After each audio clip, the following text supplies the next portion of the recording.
है non conventional source of energy. तो basically ये कौन से होते हैं, जैसे मैंने पीछे ही बता दिया था, रिन्यूएबल सोर्स ऑफ एनर्जी, जो रिन्यूएबल चीजों से एनर्जी को, बिजली को क्या किया जाता है, प्राप्त किया जाता है, क्रिएट किया जाता है। तो हम सारा के सारा डिस्कस करेंगे। सबसे पहले हम डिस्कस करेंगे न्यूक्लियर या एटॉमिक एनर्जी से कैसे बिजली को बनाया जाता है। तो बेसिकली ये भी क्या है, non conventional source of energy में शामिल है। पहला कौन सा है, न्यूक्लियर आपको आ जाए या आपको आ जाए एटॉमिक, तो सेम ही आंसर लिखोगे। क्यों? क्योंकि इनका मतलब ही सेम होता है। सबसे पहला सवाल ये होता है कि न्यूक्लियर एनर्जी से कैसे बिजली को प्रोड्यूस किया जाता है, कैसे बिजली को बनाया जाता है।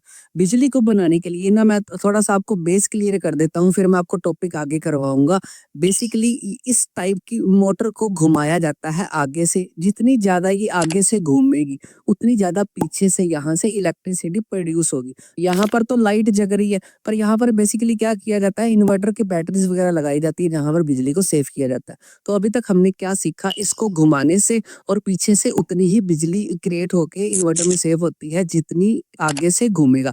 तो बेसिकली इसको आगे से कैसे घुमाया जाता है, पानी से डिस्कस कर लिया, पानी से घुमा के और इसको क्या किया जाता है, बिजली को सेव किया जाता है। आगे हम देखेंगे हवा से भी इसको घुमाया जा सकता है। अब हम देखेंगे इस स्लाइड में क्या है, न्यूक्लियर एनर्जी को कैसे कन्वर्ट किया जाता है, कैसे इसको घुमाया जाता है। तो आई होप ये बेसिक कंसेप्ट आपको अच्छी तरह समझ आ गया। सबसे पहले डिस्कस करते हैं न्यूक्लियर या एटॉमिक एनर्जी की डेफिनेशन। होती क्या है, जो न्यूक्लियर एनर्जी होती है ना, वो क्या किया जाता है, कुछ एटम्स में बताऊंगा कौन कौन से एटम आगे लिखे भी हुए हैं। एटम्स को क्या किया जाता है, इनको स्प्लिट किया जाता है, इनको तोड़ा जाता है, इनको ब्लास्ट किया जाता है। और कौन कौन से एटम्स है जहां से न्यूक्लियर फ्यूजन किया जाता है, न्यूक्लियर ब्लास्ट किया जाता है, दो है, आपने याद रखनी है, uranium and thorium. Uranium and thorium दो टाइप के एटम्स हैं जिनको फोड़ा जाता है सिंपल भाषा में, और इनसे ना एनर्जी प्राप्त होती है, हीट प्राप्त होती है। लिखे ना यहाँ पर हीट निकलती है, और इस हीट को क्या किया जाता है, इलेक्ट्रिसिटी बनाने में कन्वर्ट किया जाता है, इलेक्ट्रिसिटी बनाने में यूज किया जाता है। सॉरी, डेफिनेशन को बढ़िया तरीके से समझाते हैं। हमारे घर में गैस स्टोव्स भी होते हैं जिसमें क्या होता है, एक पतीला टाइप होता है और उसमें पानी रखा होता है और नीचे से आग बल रही है। अब इसको समझो, यहाँ पर ये पतीला क्या है, न्यूक्लियर एटॉमिक जो स्टेशन होते हैं वो है। नीचे आग, आग का काम कौन करता है, जब एटम्स स्प्लिट होते हैं, एटम्स को फोड़ा जाता है। अब जैसे पतीले में पानी है और न्यूक्लियर पावर पॉइंट होते हैं, उनमें भी पानी होता है। होता क्या है, नीचे से आग जल रही है ना, तो आग पानी को उबालेगी, और वैसे ही न्यूक्लियर फिजन जब होएगा, पानी को गर्म किया जाता है और जैसे ही भाप निकलती है, बड़े लार्ज मात्रा में निकलती है, और वैसे ही वहां पर क्या किया जाता है, इस टाइप की मोटर्स को लगाया जाता है, और जैसे मोटर घूमेगी, जैसे मैंने पहले बताया था, उतनी ही पीछे से बिजली जनरेट होती है। तो ऐसा कुछ प्रोसेस होता है। एक बार रिकॉल करवा देता हूँ डेफिनेशन को ही। Nuclear energy come from splitting atoms, atoms को स्प्लिट किया जाता है। एटम कौन कौन से भाई एग्जाम में आ सकता है, यूरेनियम एंड थोरियम। तो इस एटम्स को फ्यूजन करवाया जाता है, इस एटम को स्प्लिट किया जाता है, और बाद में इससे हीट निकलती है, और हीट से इलेक्ट्रिसिटी प्रोड्यूस होती है पानी को उबाल के, और उबला हुआ पानी मशीनों को घुमाता है। आई होप ये डेफिनेशन आपको अच्छी तरह समझ आ गई। और एक बात आपने नोट रखनी है, जो न्यूक्लियर स्प्लिट होता है, जो न्यूक्लियर फटता है, ऐसे याद रख लो, वो सबसे ज्यादा एनर्जी प्रोड्यूस करता है। मतलब उससे इतनी ज्यादा एनर्जी प्रोड्यूस होती है, इतनी ज्यादा हीट प्रोड्यूस होती है, पानी को इतना ज्यादा उबाल देता है, और उबला हुआ पानी इतनी ज्यादा गैस छोड़ता है, उससे ज्यादा मोटर घूमती है और बिजली ज्यादा सेफ होती है। तो ये दो पॉइंट आपने अच्छी तरह याद रखने हैं। आगे लास्ट में अगर बात करें, इंडिया के ऐसे न्यूक्लियर पावर स्टेशन कहाँ पर और कौन से स्टेट में बनाए हैं सरकार द्वारा बिजली को जनरेट करने के लिए, तो आपने चार याद रखने हैं। पहला है तारापुर। तारापुर तो नाम बड़े आसान है, तारा से याद हो जाएगा स्टार। तारापुर कहाँ पर है, महाराष्ट्र एंड गुजरात के बॉर्डर्स में सिचुएटेड है ये वाला, ठीक है। दूसरा है कोटा। कोटा कहाँ पर है, राजस्थान। वैसे ही कोटा बड़ा मशहूर है राजस्थान का, तो ये न्यूक्लियर स्टेशन है। अगला है कलापक्कम। कलापक्कम अजीब सा नाम है पर आपने याद रखना है, ये है तमिल में। और last one is Narora. Narora है यूपी। तो उत्तर प्रदेश में Narora is a nuclear power station. तो आपको ये याद रखना है। क्वेश्चन कहाँ से आता है भाई, एक तो 2 पॉइंट से आ जाएगा, हाँ, अभी डेफिनेशन बताओ न्यूक्लियर एनर्जी से कैसे बिजली को प्रोड्यूस किया जाता है। और लास्ट से क्वेश्चन क्या पूछा जाएगा, न्यूक्लियर पावर स्टेशन कौन-कौन से हैं? और अगर इन बिटवीन पूछा जाएगा तो ये पूछा जाएगा, हाँ, भी महाराष्ट्र, गुजरात में कौन-सा है, तारापुर बताना है, ठीक है? राजस्थान में कौन-सा है, कोटा बताना है, तमिल में कौन-सा है, कलापक्कम है, और लास्ट यूपी से कौन-सा है, नरोरा। तो आपने ये सारी बातों का ध्यान रखना है। आई होप ये न्यूक्लियर एटॉमिक एनर्जी से बिजली कैसे प्राप्त होती है आपको अच्छे से समझ आ गया। इससे बाहर आपको एग्जामिनेशन में कोई भी क्वेश्चन देखने को नहीं मिलेगा। तो कंसेप्ट यहाँ तक करने के बाद आगे हम अगला पॉइंट डिस्कस करते हैं, जो है सोलर एनर्जी के बारे में। जो सोलर एनर्जी आपने कुछ जगह-जगह ऐसे पैनल देखे होंगे, कइयों के लोगों के घरों में भी होते हैं, गाँव में खेतों वगैरह में भी लगे होते हैं, खुले एरिया जहाँ पर धूप ज़्यादा होती है वहाँ पर लगे होते हैं। इनका काम क्या होता है, सूरज की जो धूप होती है, सूरज की जो हीट होती है, उसको कन्वर्ट करना इलेक्ट्रिसिटी में। ये सारा का सारा कंसेप्ट हम बढ़िया तरीके से डिस्कस करेंगे कि ये काम कैसे होता है। सोलर एनर्जी को बोला जाता है non conventional source of energy, वही आपकी मेन हेडिंग।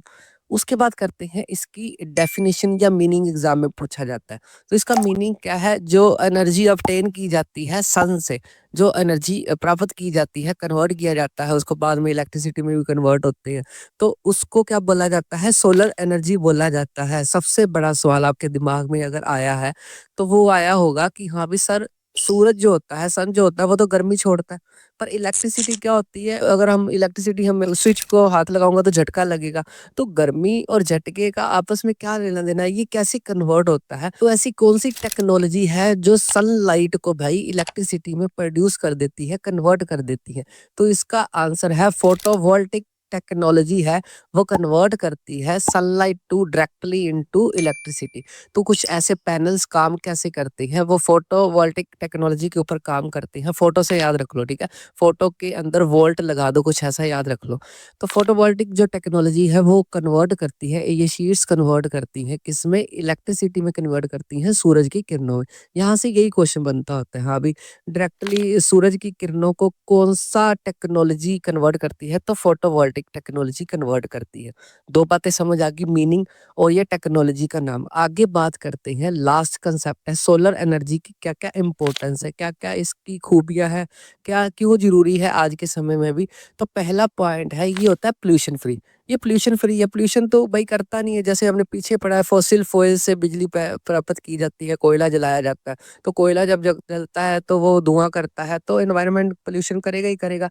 तो ये वाला काम तो सूरज की किरणों से ही प्राप्त करना है, इसमें कौन सा पोल्यूशन होना है।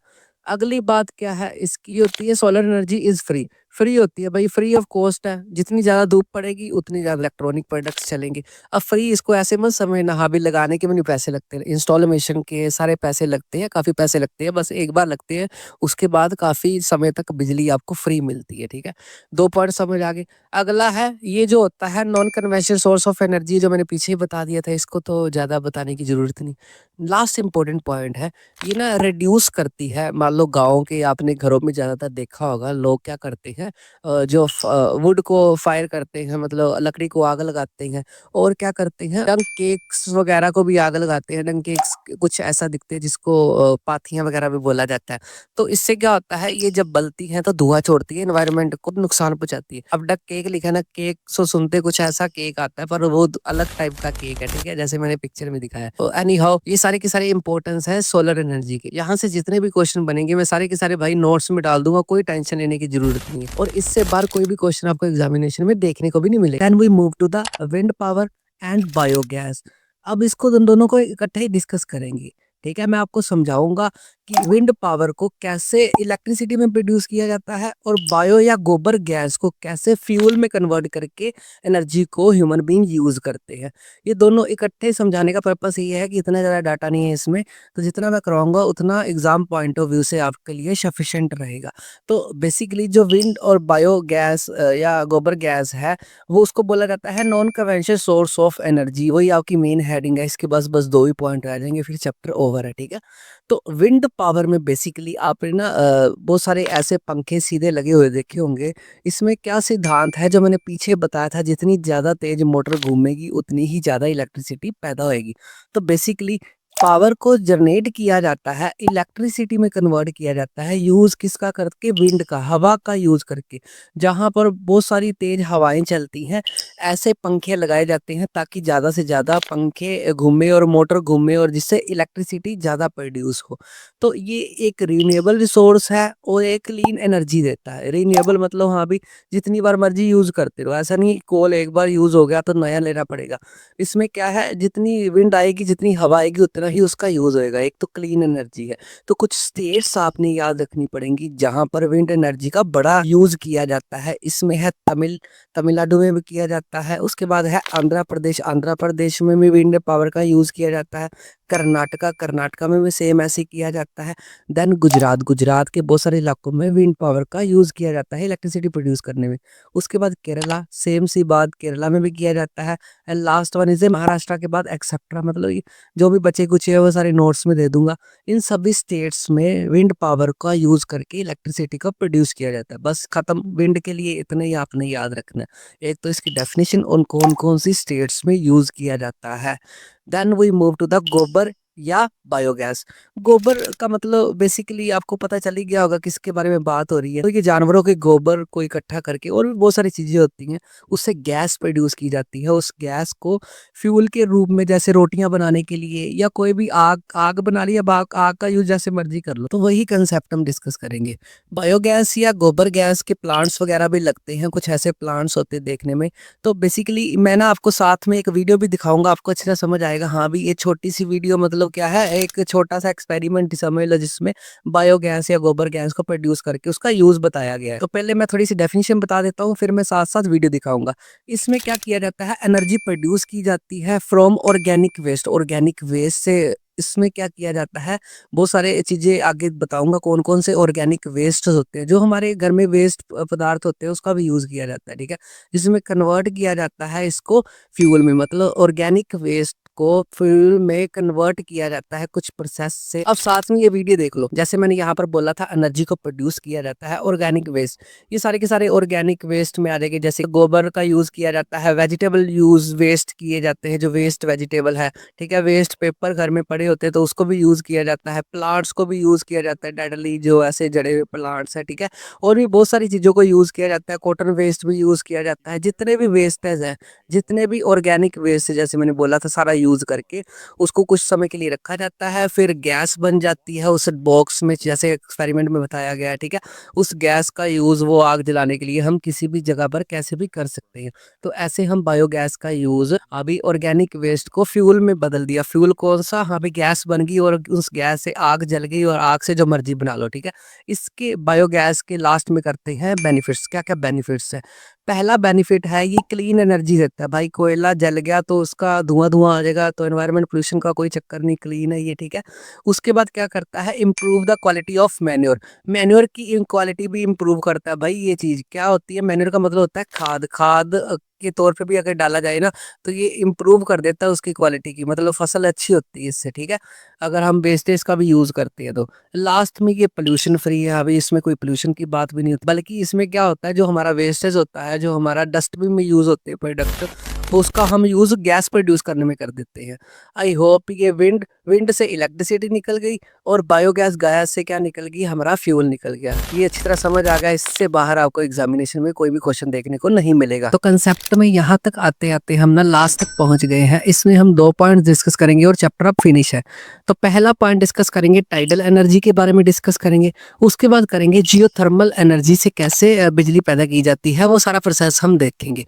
तो हेडिंग क्या रहने वाली है, टाइडल एंड जियोथर्मल जो एनर्जी है वो कैसे प्रोड्यूस की जाती है। हेडिंग किसमें आती है, non conventional source of energy, जैसे आपको पता ही है, ठीक है।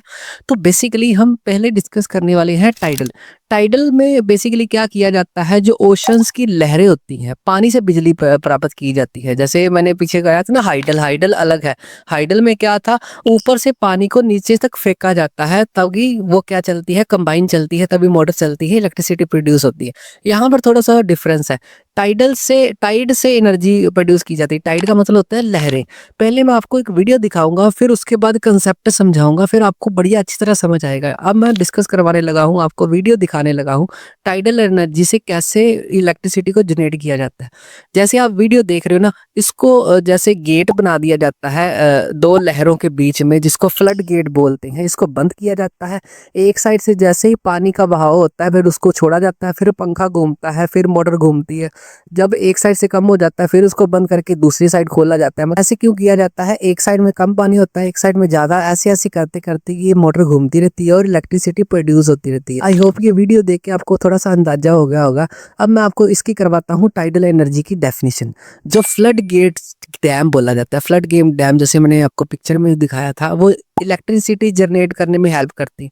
कैसे करते हैं? वो ना कैप्चर कर लेते हैं, ट्रैप कर लेते हैं, पकड़ लेते हैं पानी। कौन सा पानी? जिसमें हैविंग हाई टाइड, जिसमें हाई टाइड होती है, बड़ी लहरें होती हैं। तब क्या किया जाता है, जैसे आपने वीडियो में दिखा था, जब जो टाइड है, लहर है, फाल नीचे बहती है, तब क्या होता है, वो पानी का फ्लो चलता है, जिससे जो टरबाइन है वो चलती है, घूमती है। मतलब पानी इधर आता है तब भी टरबाइन घूमती है, पानी उधर जाता है तब भी टरबाइन घूमती है, जिससे इलेक्ट्रिसिटी प्रोड्यूस होती है। जैसे जैसे पंखा घूमता है वैसे वैसे इलेक्ट्रिसिटी प्रोड्यूस होती है। तो आपने ये एक तो वीडियो दिमाग में रखनी है और एक definition same as it is exam में लिखनी है। तो टाइडल एनर्जी कहाँ पर पैदा की जाती है? एक जगह आपने याद रखनी है। टाइडल प्लांट्स कहाँ पर है? वो एक प्लांट है द गुल्फ ऑफ कच्छ। कितने किलोवाट तक वो बिजली पैदा करता है? 900, मतलब 900 मेगावाट बिजली पैदा करता है। जो किसने बनाया है, किसने कंस्ट्रक्ट किया है? तो नेशनल हाइड्रो पावर कॉर्पोरेशन है, वो देख रेख करती है। दो बातें आपने यहाँ पर ध्यान रखनी है, एक इसकी डेफिनेशन और एक जो टाइडल प्लांट कहाँ पर लगा है। आई होप टाइडल प्लांट के बेसिक कंसेप्ट आपको अच्छी तरह समझ आ गए। इससे बाहर आपको कोई भी क्वेश्चन नहीं देखने को मिलेगा। आगे बात करें जियोथर्मल एनर्जी। इसको थोड़ा सा ऑपरेशन करते हैं वर्ड को। जियो का मतलब होता है अर्थ और थर्मल का मतलब थर्मामीटर। तो अर्थ के नीचे से गर्मी निकाली जाती है, अर्थ के नीचे से गर्म पानी या अर्थ के नीचे से भाप आती है गरम गरम। हमें पता है हमारी अर्थ के नीचे बहुत ज्यादा गर्मी है, कोर होती है, उसमें से बड़ी ज्यादा लावा होता है, उसमें से पानी बाहर निकाला जाता है गरम गरम। तो वो पानी का यूज कंबाइंस घुमाने में किया जाता है, उसको ही क्या बोलते हैं? Geothermal energy. मतलब अर्थ के नीचे से जो एनर्जी प्राप्त की जाती है उसको इलेक्ट्रिसिटी में कन्वर्ट किया जाता है। पहले मैं थोड़ी सी पिक्चर आपको दिखा देता हूँ, जैसे मैंने वो वीडियो दिखाई थी। इस पिक्चर में क्या है, यहाँ पर टरबाइंस वगैरह लगी होती हैं। टरबाइन से क्या किया जाता है, ऊपर से जैसे पानी भी निकाला जा सकता है, स्टीम भी निकाली जा सकती है, ठीक है। और ये जैसे ही ये पंखे पे जाके जोर से टकराती है तो पंखा घूमता है, यहाँ पर इलेक्ट्रिसिटी प्रोड्यूस होती है, ठीक है।